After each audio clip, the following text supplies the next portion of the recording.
In the next few videos, I'm going to talk about how we can use Excel to when we actually running a home business. So this Excel has been prepared in order to make it a lot easier and to aid your work when it comes to home business. Now, as I have mentioned, this is an Excel file, so therefore you will need some sort of a Excel opening software, preferably Microsoft Office Excel, as this has been done in Microsoft Excel, and thus the actual extension of the file is Excel SX. So X meaning that it's one of those newer Excel Microsoft Excels that's been made, I think, after 2005, if I'm right.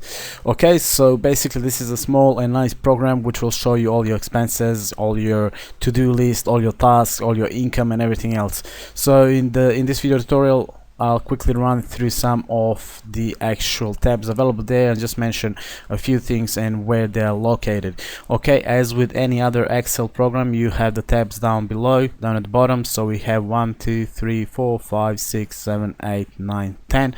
And 11th is the info tab, and basically by clicking on any of those tabs you will open different spreadsheets where different stuff will be done.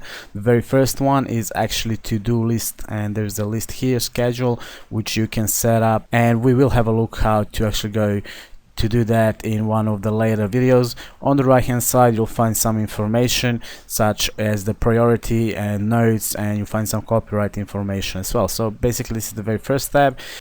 The second tab in the yellow section, so those 5 tabs here, is the activity, and in this spreadsheet you have the activity list. So basically you will enter all of the activities that you actually think your business might be involved in.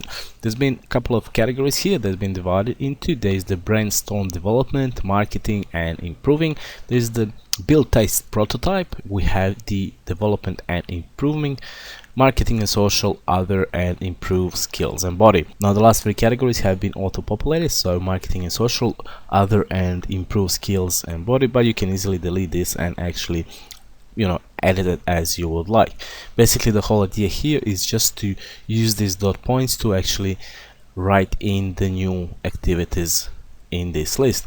Now this is very important, as this will actually have influence in the next spreadsheet, which is called the routine.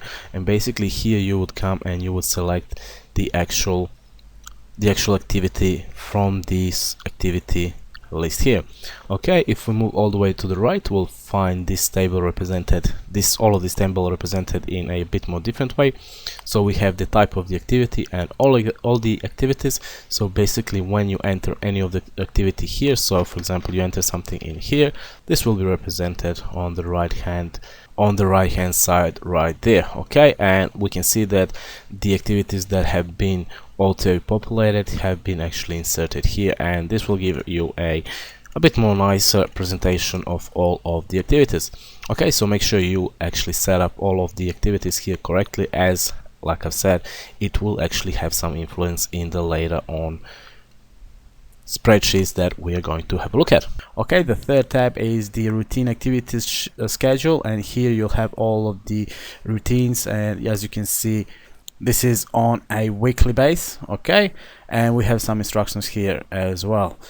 Employees is the next tab, and here you'll find the summaries of all the employees. You can enter the information there, employee number 1, 2, 3, 4, 5, 6, 7 and so on. Once again on the right hand side you'll find some more, first of all, notes, and you find some tables here as well, and we'll have a look at that in one of the later videos. Okay, there's also the copyright information all the way to the right. The next tab is the annual, and as the name suggests, it gives you a annual calendar and monthly goals. We have the calendar here each month, and this is for the 2017, and there's some information here as well.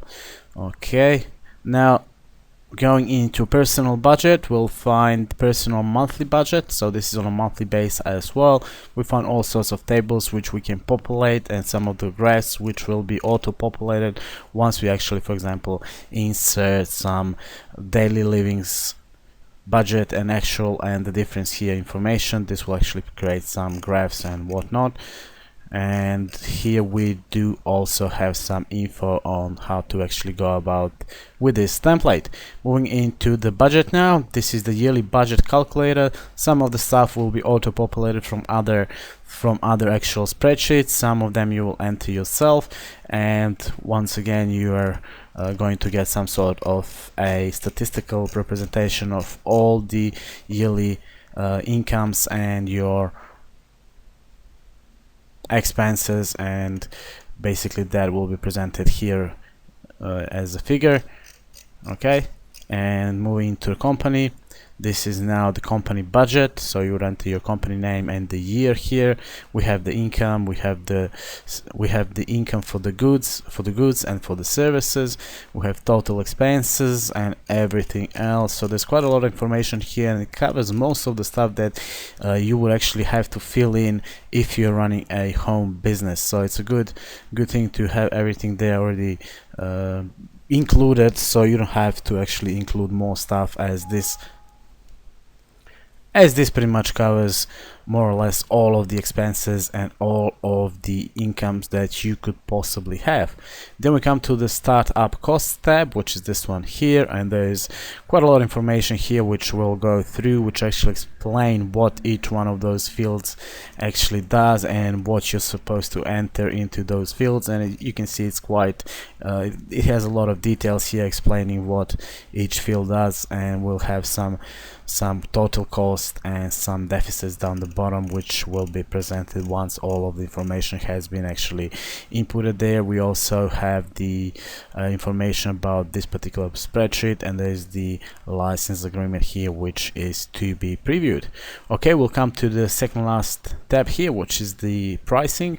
And we have quite a lot of information, and there is a nice graphical representation here which we can fill in, and you can see that there is 1, 2, 3, 4 sections, and once again there is a lot of information here that you can actually read and actually see what each one of those fields means and what needs to be actually inputted where, and manually, and sometimes what's actually populated automatically. The last tab there is the info tab, and here you'll find most of the info regarding the general stuff. So basically something that's in all 10 spreadsheets, starting with a to-do list, going to activity, routine, employees, annual budget, annual personal budget, company, startup cost, and pricing. Also, one more thing I would like to highlight at this point of time, and this is actually shown here as well.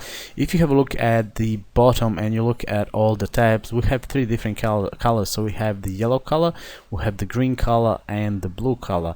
Now those colors are not there just because the designer likes those colors and decided to actually put them as it is. Basically with the colors, it's actually the designer has actually made a group of different spreadsheets, if you like, which actually groups, for example, in the first case, 1, 2, 3, 4, 5 different spreadsheets into one group. Then we have another one which is green, which only has 3 spreadsheets, and lastly we have the blue, which has 3 spreadsheets as well. So basically, if you have a look at this, the last 3 there, the blue ones, are actually to do with the company, so the starting up and the pricing.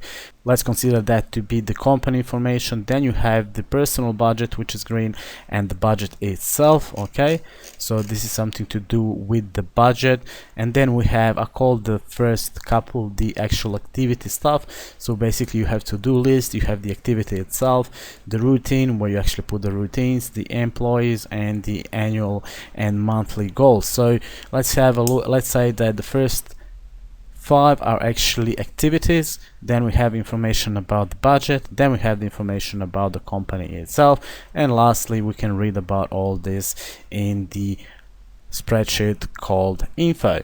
Okay, so this was a very short and very brief introduction into how to use Excel for home business.